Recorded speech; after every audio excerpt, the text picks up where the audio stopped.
No human could drag their nails through solid marble. I climb the stairs.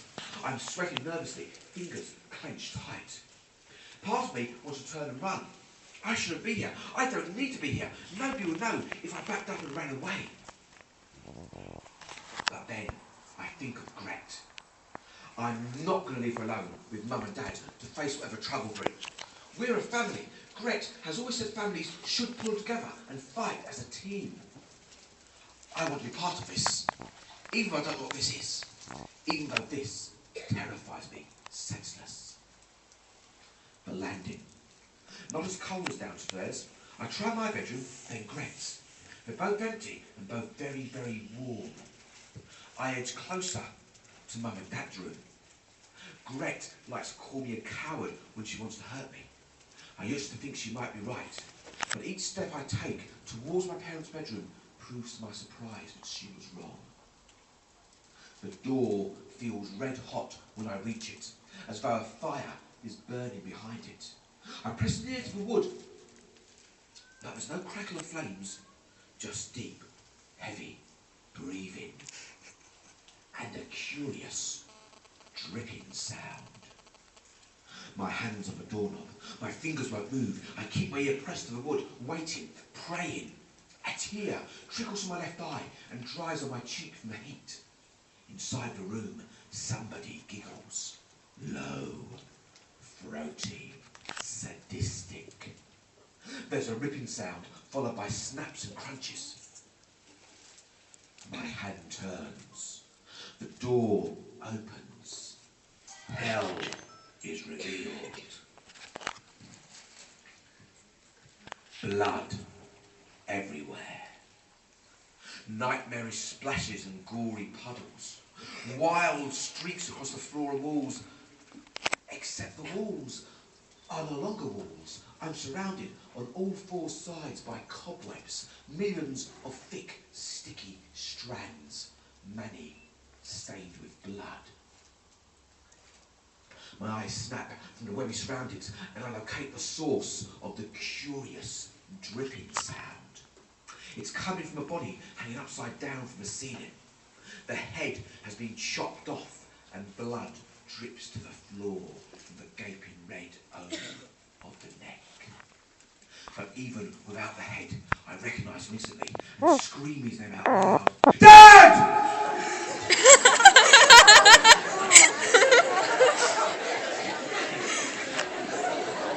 That's my favourite moment of the night. He jumped.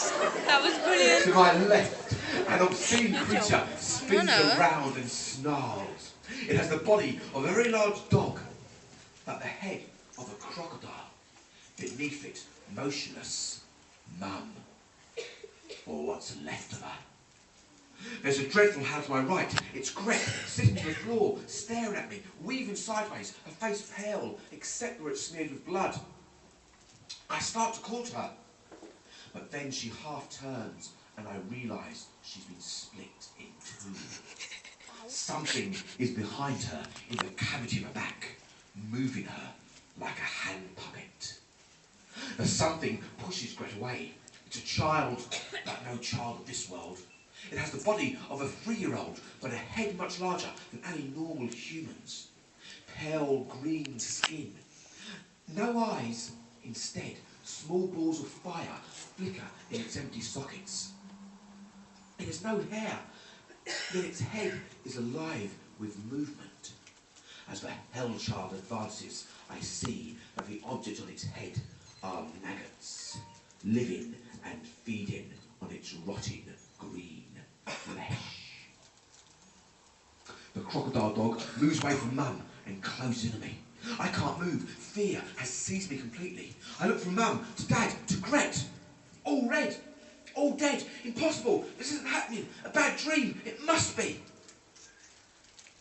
But even in my very worst nightmare, I never imagined anything like this. I know that it's real, simply because it's too awful not to be. The monsters are almost upon me. The croc dog growls hungrily. The hell child grins and raises its hands. There are mouths in both its palms full of small, sharp teeth. Then, as I'm staring with horror at the hellish creatures, out of the shadows, somebody speaks. Oh dear, what have we here? A man slides out from behind a clump of webby strands. He has pale, blood-stained, lumpy skin. His hands are mangled, bones sticking out of the flesh, one finger melted into another. He has strange red eyes. There's a jagged hole in the left side of his chest where his heart should be. Inside the hole, instead of a heart, are dozens of tiny, writhing, hissing snakes. The hell child shrieks and reaches towards me. The teeth in its mouths are eagerly snapping, open and shut. But before it can bite, the heartless monster points at it and says, "Stop, artery." Then the monster steps towards me, except no, he doesn't step. He glides. His feet don't touch the floor. He's somehow hovering in the air. The crop dog barks savagely. Its eyes alive with hunger and hate, but again the heartless monster intervenes. Hold, Vane. He comes closer, closer, then stops and studies me with his unnatural red eyes. You are Grubitsch, the last of the Grady's. You should not be here. Your parents wish to spare you this heartache. Why did you come? I can't answer. I'm frozen with fear. The monster stares around the room at the carnage, then sighs and says, "Such sadness. Parents dead. Sister dead. All alone, face to face with demons. No idea who we are or why we're here. You don't know, do you, Grubitsch? Nobody ever told you the story of lonely Lord Loss." I still can't answer, but he reads the ignorance in my eyes and smiles sinisterly. I thought not. They sought to protect you from the cruelties of the world. Good, loving parents. You'll miss them, Grubitsch, but not for long. Soon I will set vein and artery upon you. Your torment will be unendurable. Death will come as a blessing. You will welcome it in the end. The monster, no, the demon drifts around me. He sniffs as he passes, smelling my fear. I finally find my voice and gasp. What are you? He smiles. The beginning and end of your greatest sorrows. Mum!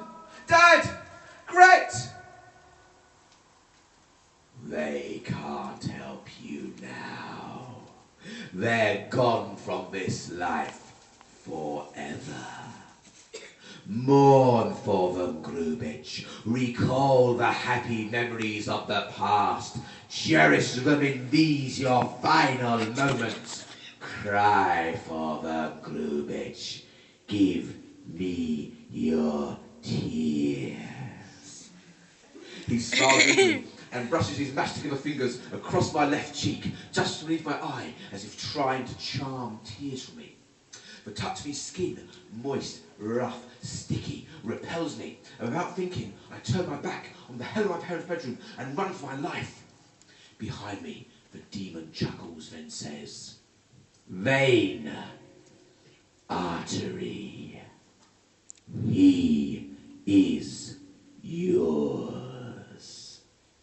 With vile, vicious yaps of delight, the creatures give chase. And you'll have to read a book to find out if they can jump.